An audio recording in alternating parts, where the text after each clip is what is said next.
All right, let's dig into the Friday feedback. On Friday feedback, still getting a lot of election-related feedback, a lot of I'm kind of actually enjoying going through the different views as to what on earth happened in the election last week, and many conflicting views among some in our audience. So let's dig right into it. Over on the subreddit, Absinthe Joe wrote, "Fuck policy. It's about charisma." Charisma. And Joe wrote, "We've learned that policy doesn't matter to most people. You can argue that many were victims to misinformation or just didn't know the facts. But in this day and age, everyone has a smartphone. And if they can't access basic facts about the candidate's policies or just look at the material gains they've received right in front of them, then they clearly aren't seeking policy out as a priority. It's time to go all in on charisma. Obama won because he was a generational, charismatic figure. Trump is too, in a dark and effed up way. He's stupid and insane, but he is a brand. He has an aesthetic. He's got his own shtick that stands out. It's clear people want to follow a cult of personality. The next 4 years needs to be the search for a charismatic, preferably male, unfortunately, character who is wholly different and will sweep people up in populist rhetoric." All right, so the Joe is saying, and I want your feedback, the way that Democrats will win in 4 years, says Joe, is with a charismatic man, not someone who supports XYZ policy, not someone whose experience is from ABC industry or field, just a super charismatic man. Do you agree with that? Let me know. Let's continue.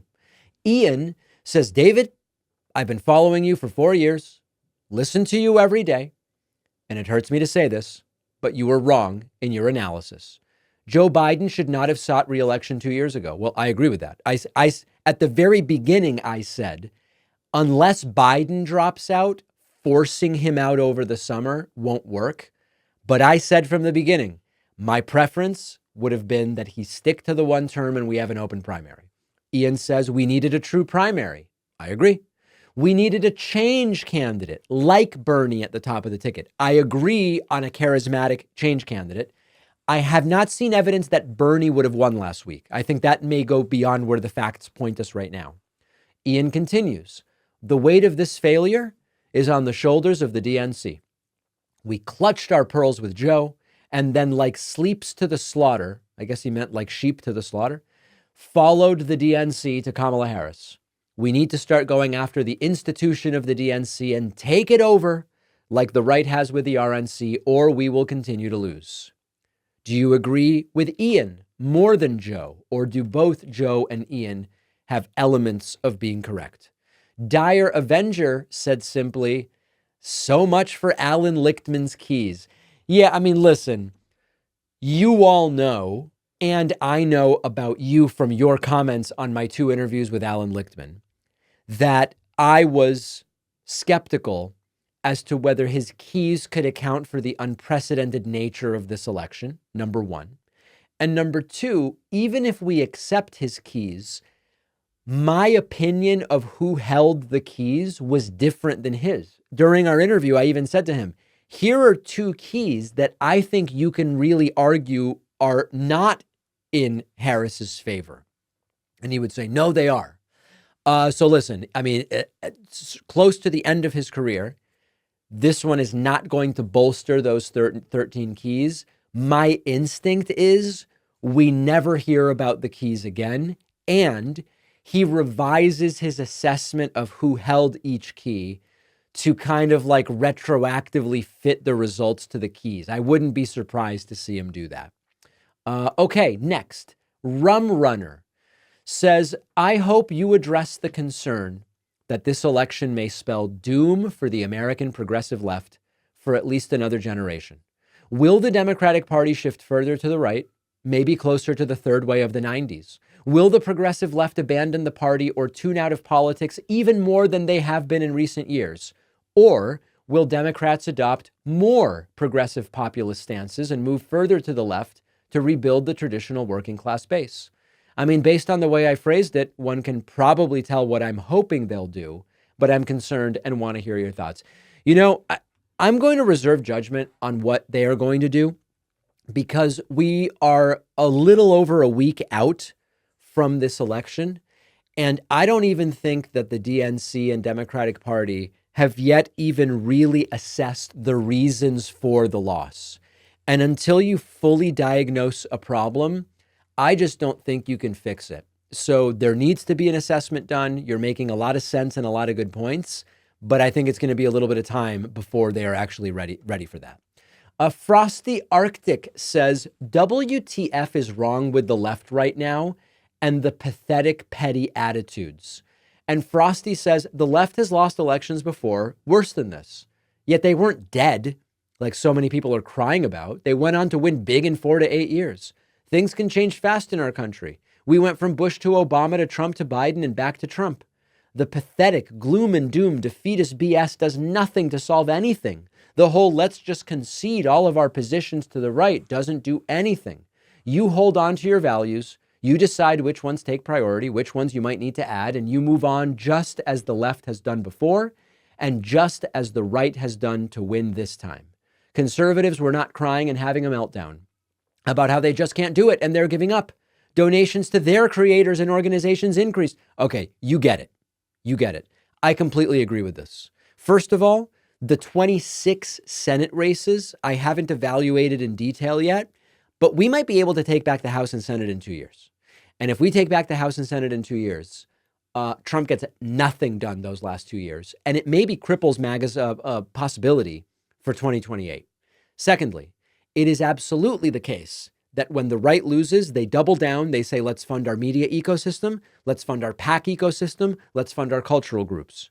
They do it instantly. Within hours of losing, they do it. It's not what I'm seeing from the left right now. And that does scare me. That absolutely does scare me. Mega Rollatron says Trump didn't win this election. The Democrats lost it.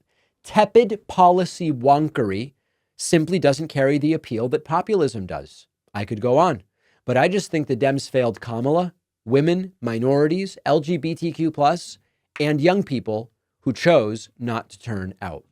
I don't know if you mean the Dems failed because of or as a result of, but there is, I've talked about populism a lot over the last many years. And one of the realities is populism is a rhetoric. It's not a set of policy ideas. You can be an economic populist saying that it is the lower and middle class that has been subjugated by by elites of different kinds. And a lot of people would agree on that. All right, Greenless2999 says, do you think we would have been better off if Trump won 2020 instead of 2024? Now, this is interesting. Greenless writes, the logic being, the Trump administration would have inherited their own mess, and the global inflation crisis happening would have put much of the blame for high prices on MAGA. And now the administration is likely to yet again inherit an economy that's going in the right direction. So even if they pursue reckless policy that hurts the economy in the long run, Americans may end up associating two Trump terms separately in this scenario with a strong economy. It's worth noting that many additional lives would likely have been lost to COVID under Trump 2020. To me, this is difficult to answer. And also, who knows what authoritarian moves a 4-year younger Trump might make. I actually think this is a really difficult question to answer. It's not obvious to me, looking back now, and we won't really know the answer until we see what this guy does from 25 to 29, if he lives that long. We just don't know. It's not obvious to me that the current scenario is better than if Trump had won 2020. But the main point against that is, for the good of the country, for the good of the economy, for the good of the people, it is better that Trump did not win 2020. And now we figure out what we can do to resist. Here is a wild one.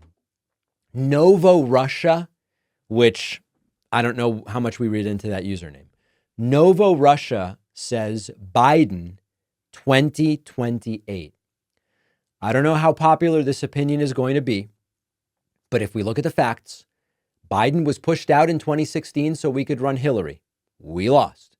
He was pushed out in 2024 so we could run Kamala. We lost. We let him complete his run in 2020 and we won huge. Biden excites the base, peels away at the center and center right. It's time to learn from these mistakes and stop making the same mistakes again and again.